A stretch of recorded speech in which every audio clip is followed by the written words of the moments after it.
Hey, good morning, everybody, and welcome to our show this week. You know what? We're up early like always. It's about 3 a.m. We're going to be heading up to northern Wisconsin to hook up with our good friend Jeff Remortel. So I'm super excited. I'm going to put little Stinker away. He's supposed to be hibernating, but I think that the heat's a little bit too high in the shop here, so I'm thinking that's what's keeping him going.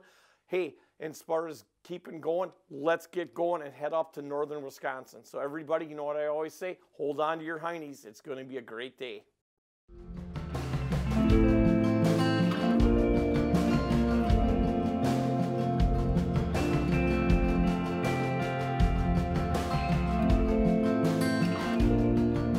Hey everybody, we're heading up to northern Wisconsin to hook up with our good friend Jeff Remortel. Just stopped in here at Quick Trip. You know, this truck has got almost 340 some thousand miles on it. About 80% of the fuel that's gone through this truck has been from Quick Trip. They're not a sponsor of ours, but I'm telling you, we always like to pass on really good things that we believe in, and definitely good fuel like here at Quick Trip is very important. You gotta guess how many gallons of fuel has gone through this truck. It tells you on the gauge, so you guys take a guess of how many gallons of fuel have gone through this truck to get 340 some thousand miles on it.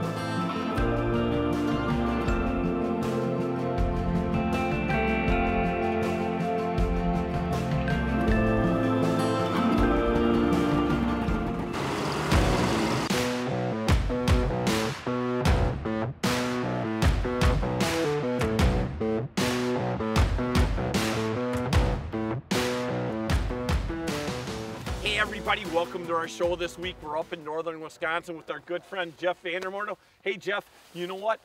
I can't believe all the snow that you guys got up here in northern Wisconsin, and it's not even, what, it's the second week of December? Mid-December, and 30 plus inches of snow on the ground is less than ideal. We spent a lot of time yesterday making sure the ice was safe. We're just at that point where there was a good amount of safe ice before all this snowfall. I mean, not a ton, but enough. Right. And then, of course, you had the slush factor. We actually came out site prep this spot yesterday after we were able to get out here safely. So we should have some pretty good solid footing beneath us, but boy, did we go through some stuff. Well, it's a good thing you got them skidoos, I'll tell you that. Today we're going to be focusing on a mud flat, and we're going to go along, should be a mix of panfish, bluegills, crappies, perch. Okay. We'll set some tip-ups on some nearby structure for walleyes. Little guillotine action today, too? Oh, absolutely. We'll deploy some guillotines, see what those things can do, and yeah, should be hopefully a mixed bag. We'll see what we can come up with today. I'm interested to see. It's really our first time out for the year, and aside from scouting yesterday, so we'll see how it goes. I'll stop yakking. Let's get some holes drilled with the Jiffy, and let's get fishing. Let's do it. All right, buddy, let's do it, man. Holy moly, that 3 inches, that's a lot of 3 inches.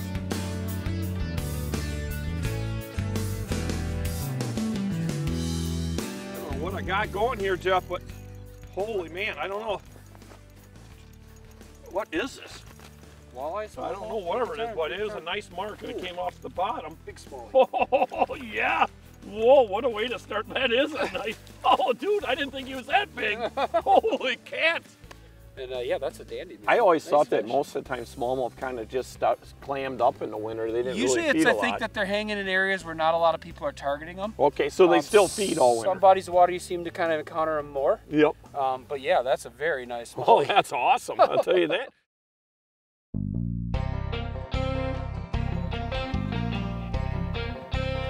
Well, I thought you said it was just a little tiny perch. Need help? Oh, there's a nice gill. What are you talking about? Huh. I had my, I didn't have my drag set. Wow. What were you using on that one? Just a little tungsten jig. And I think you've seen when I was hooking the waxy on, I kind of half moon them on there. Then did that one come right off the bottom? Right off the bottom. That's a nice fish. Those are big gills.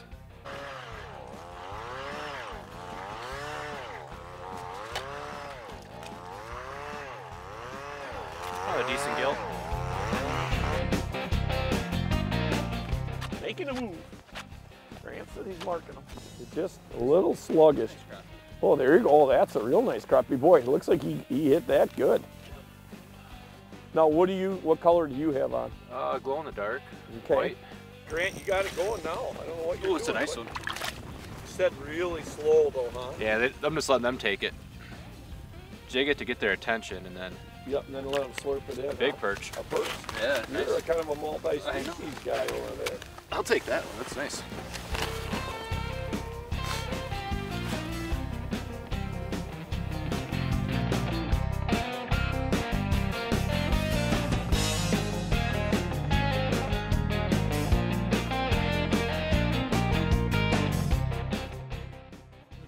Hey Jeff, Go ahead, buddy.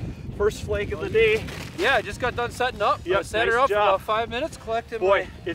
there we go. It certainly is nice. Oh, come on. Yeah, a lot of line out, so might Yeah, oh yeah, did come forward. Yeah. Definitely the way to travel out here, huh? Yeah. Nice little pike. Ooh, oh, There you go. says to come right on. Yeah. If you ever have a deep hook fish, like this one, he's not gut hooked, but he's got it down in there. Yup, To make it stand up, you go in behind the gills here, you mind the gill plate itself, yup. go straight up the mouth, just so it's not rubbing on the teeth there. There you go. There you go, it makes the hook stand up. You can go with a hemostat, you can turn it, Okay, pop it, and it comes, and it comes right out. Oops, slipped right off. Hands are a little cold. yeah. There it comes. There you go. But yeah, that's a really good way to save fish. You know, this one's bleeding a is. little bit, but it was in the roof and in the back. Obviously, pike are pretty tough. That thing will be fine. But yeah, especially for walleyes and that, you know, it can be a really good way to get them out, even open water too. Right. You know, going in through the gills like that, of course, you mind the actual membrane there. You don't want to rough that up too bad. Hey Jeff, you remember last summer the muskie that I caught with you, where it actually had that whole gill part of his Yes. gill plate was actually torn right out. I thought for sure something like that would have been a dead fish, and that was an old, you know, wound that fish had had. Oh, Obviously 100%. somebody had caught that fish and Yeah, that was tore- a healed up. That was a healed up wound. We see that very frequently with pike. Actually, Okay. we see that pretty commonly with pike, and probably more so with pike just because there's more of them than there are muskies. Right. But yeah, that is certainly a wound that they can overcome.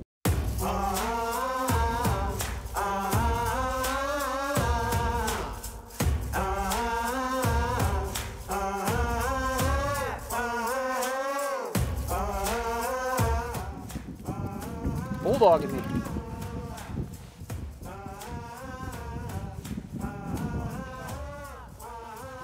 It's a muskie. Yeah, muskie. Hey, muskie! Got something big? Big muskie. Woo! Okay, here he comes, here he comes. Holy man. Woo! Woo! Boy. Oh, It's a nice fish. woo. That is so cool. I thought he had me in the wood. I was pulling. I'm like, oh no, no, I need to see this one because I felt. Whoa, I it's either a big walleye or something. And I didn't run back out here because I just got that little pike. Ooh, there he is. Oh, there he goes.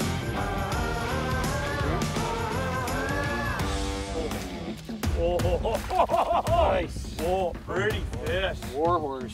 Wow. Look at that. Nice job, Jeffrey. Did you ever catch a muskie before, Jeff? Through the ice, I've had a lot of them on. They usually break off and stuff. Yep. One of the nicer ones I've caught for That's sure through the definitely ice. beautiful. But I've caught one or two in my lifetime. Yeah. All right, well, let's look at them, man. Let's let her go. Wow. Yeah, that's how you Nice want to do job, it, though. Jeff. You get a hold of these big fish like this, you know, a minute or less out of the water. You know, the quicker the better. She's gonna go right away. Out of here. Woo! Nice Slide. job, Jeffrey. Nice job. Oh, it's been a Oh, while. I love that smell. First day out. Yeah, I love Oh, it. I greased you. Hey everybody, we jumped over here and we're with Andrew from Beavertail. Hey Andrew, what's happening today, man? Hey, it's going great, Larry. Well, I tell you, you certainly don't have much product left. It looks like the show is done pretty good for you this year. It's been awesome. Just a great response, meeting new people, and tons of people learning about beavertail bait. Okay, well let's show everybody the reason that we use Beavertail, and obviously you guys sponsor our show too, is that why it works so well. Well, first of all, it's a meat, not a plastic, so it's super durable. We're getting, you know, fishing all day.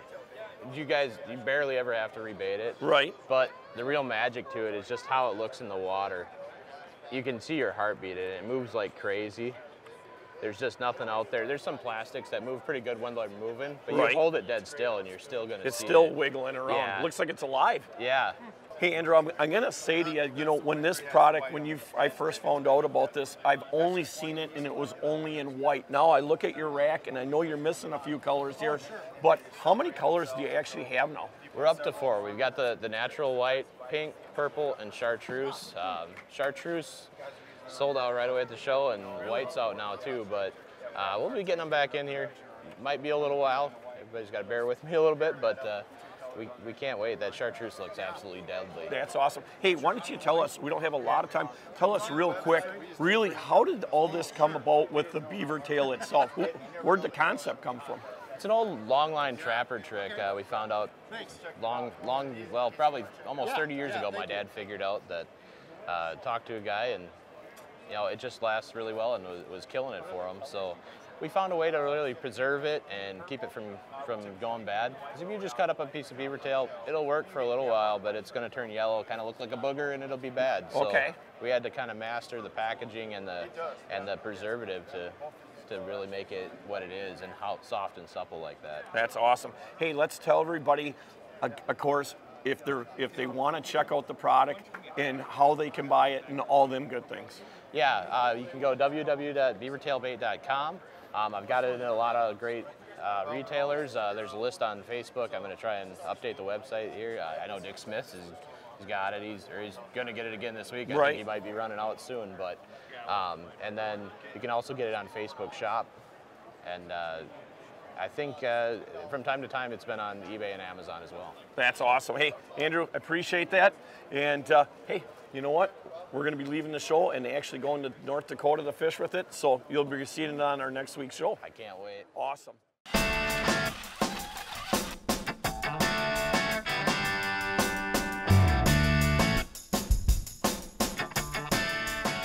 Hey, Grant, you move way over here. Oh, that is a dandy. Hold that one up right there. Wow. Now you were just over on that end and you swung all the way over here. Well, you guys all came around me, so I Right. have it. Oh, you're that kind of guy, huh? Right. Now that is a dandy. Whoa. There goes. Sorry, dude. What color was that, Jake? I remember my first bluegill. All right. Ooh, Grant.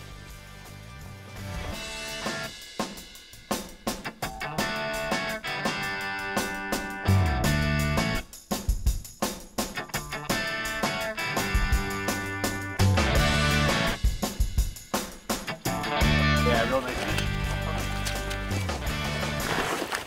Yeah, really nice actually.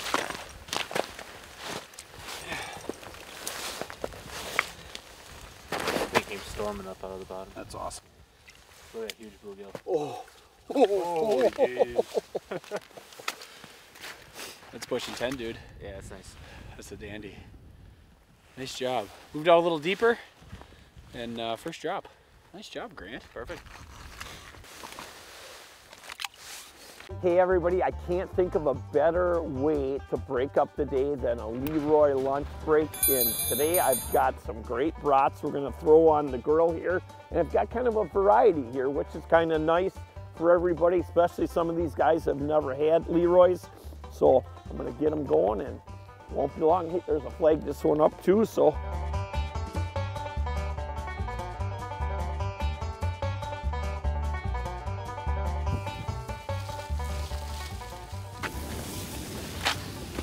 Sir, you're welcome.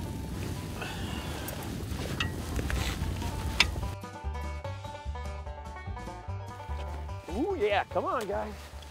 All right, Kurt, a nice job, Duxie. Woo! Looks like it's got a little bit of weight to it. Oh, uh-oh. Those are good brats, Larry. Hey, excellent. You know what, now I need to do a little walking out here to work off some of them. Yeah. I only had 3. Nice pike. Nice pike. A little slack, yeah, he's kind of hung up in there. There we go. Woo! Yeah, I'll take that. Nice pike right there. Yeah. I always love the color of these pike, Jeff, Yeah. out here. I mean, it's just, these northern Wisconsin pike, man, they got some shoulders on them too. Yeah, that's a beefy fish. He's been eating very well. Right in the top of the mouth there. You like that, huh? Perfect.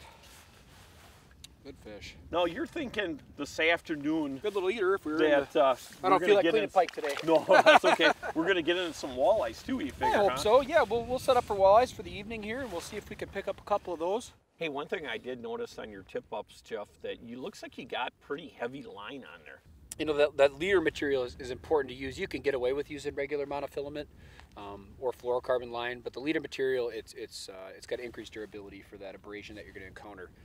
It is nice, and even some of those walleyes we were contacting midday, if you were running a little bit lighter line, I think you might get those fish. A lot of times I think they can feel it. They're just really, really picky because we're actually kind of seeing like mid to late winter behavior, even though it's pretty early in the season, which I'm sure is. All the snow. Yeah, and then we are kind of post-front here after a couple of days of some heavy stuff coming through. So the bite, they're a little bit sluggish, but the thing is the minute you start running that, you're going to get bit off by the pike. There's so many pike. I know Grant got bit off a couple times on his jig pole over there too. Anytime you got a lake with pike in, which is pretty much every lake up here, I mean, whether you're over the grass, over the mud, it doesn't matter where you're at. You're going to get, and that's the minute, or that muskie, that was another nice fish. Well, you would have never got him up if you had like. He was down and in the backside of the corner of the mouth there, and yeah, he would have sawed that right off. All right, well, let's get a minnow on this baby and get her back down. Yep. Hey, this week's tip of the week brought to you by our good friends up at Mike's Country Meats, the finest jerky on the planet. Hey, Jeff, I'll tell you what, I can't believe that on the way out here that how much slush and stuff we went through to get here, but now when we got out to this spot here and we started fishing, it's really pretty firm out here. Yeah, we actually have it pretty well here, pretty good here. We came out yesterday when we were scouting, checking ice on the way out to make sure we get out here. And when we got out here, we pressured all down with the sleds. Another nice advantage of a wide track too. Matted the whole area down. We punched a couple holes, checked to see if there are any fish around. And then with the super cold temps, single digits last night, it froze right up for us. So we got a nice steady platform for us to fish on. So that's a good tip. So, especially this year because of the amount of snow you have in northern Wisconsin. So if you do have your hot spot, come on out with your snowmobile, pound down that snow, and then come back out and fish the next day, and you can actually walk around and you're not full of slush and stuff everywhere. Yep. I mean, after a day of fishing on it, it gets a little better as the day goes, of course, but it gives you a nice starting spot to get your footing underneath you, get yourself set up without just working, like a dog to get the ball rolling. Another great tip, like always, Mr. Vandermortel. Hey, we want to thank our good friends up at Mike's Country Meats, the finest jerky on the planet. I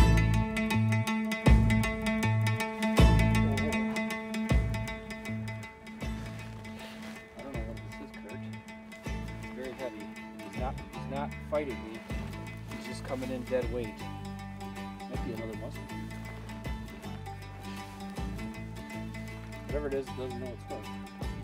Coming up tempo. Another muskie.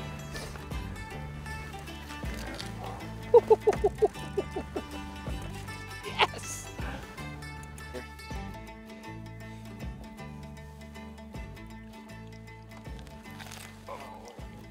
Oh!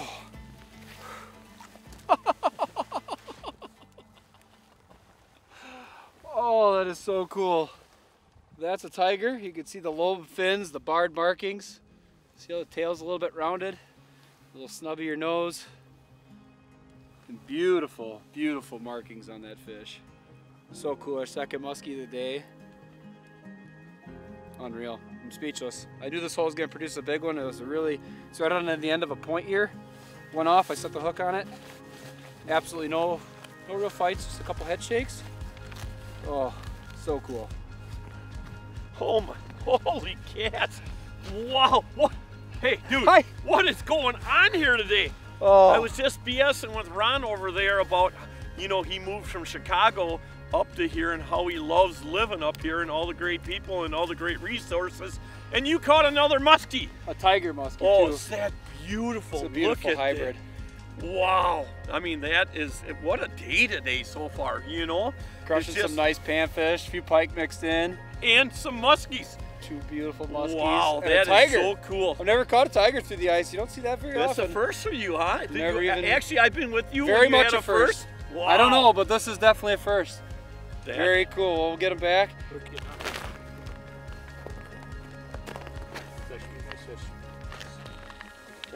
Big stone. Holy fuck, that's like a 20-inch. He's close. lot longer than that. Wow, That's pretty cool. Let me grab the pickup. Be good. Stuck in the hole. So you can't go down the hole. He seriously doesn't fit.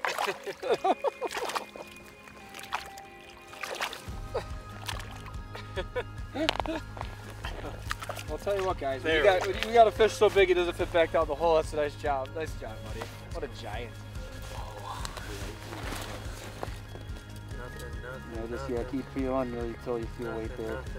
Ideally, if we can get it up to above the back in there. He's still coming? Yeah, he's A lot of weight? He's decent size. Good. And then when you get up close to the leader, make sure you take your time around the top of the hole, just because you don't. Oh yeah, there's some weight there. Oh, nice bite. Oh, jeez. Oh, nice one, Ron. Beautiful. Beautiful fish. Oh, gorgeous pike. Nice job, buddy. All right, awesome. Well, you got one. Great. You guys have been keeping me That so was busy great. today. I haven't even jigged yet. Nice Billy. fish. Nice fish. Good job, buddy. Great fish. Yeah, for sure. Hey everybody, hope you guys enjoyed this week's show. What an awesome time we had up in Monaco. I'll tell you what, that Jeff Vandermortel, no doubt, is one of the most consistent guides that I have ever fished with. He definitely gets the Tubbo Towel Guide of the Month award for sure. Hey, congratulations, Jeff, to you. And you guys, make sure you give Jeff a call right here if you want to experience some of the awesome things that we experience. We also want to thank all of our military people. I want to say Merry Christmas to them for sure. And don't forget, we also have a great Wings Over Wisconsin raffle still going on for that awesome UTV. Hey everybody, don't forget the most important thing of all, just remember, it's a great day to be alive. And if you don't believe me, try missing one. There you go. What's up? Oh no! Reggie! Oh, Reggie Roan. We'll fillet this one out. We'll put it in Larry's bag to take home. He'll never know the difference. I need the exercise. Thank you. My booger free. Boogie free? Looking good. Your boogie?